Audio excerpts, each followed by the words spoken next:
শ্রীমদ্ ভগবদ গীতার অভ্যাস যোগে অর্জুন বললেন যে চঞ্চলং হি মন কৃষ্ণ প্রমথি বলবদ্ধম তস্য নিগর্মণ বায়ুর বসুদুষ্কর্ম। হে গোবিন্দ, বায়ু যেমন কখনো পূর্ব দিকে কখনো পশ্চিম দিকে ধাবিত হয়, তাকে সংযত করা যায় না, তেমনি আমার এই মন বড় চঞ্চল। এই চঞ্চল মনকে কি করে স্থির করব?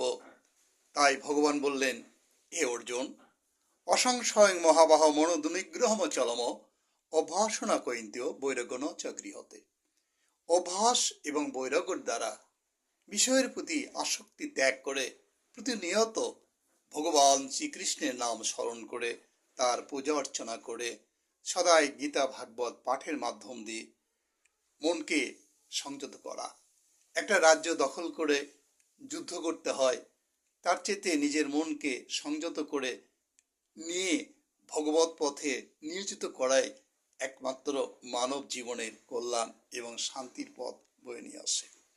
তাই মনকে সংযম করা অত্যন্ত কঠিন, কিন্তু অভ্যাস যোগের মাধ্যমে প্রতিনিয়ত সৎ চিন্তা, সদ্ভাবনা, সৎকর্ম এগুলোর মাধ্যম দিয়ে যদি একটা অভ্যাস করা যায়, তাহলে মন সংযত হবে।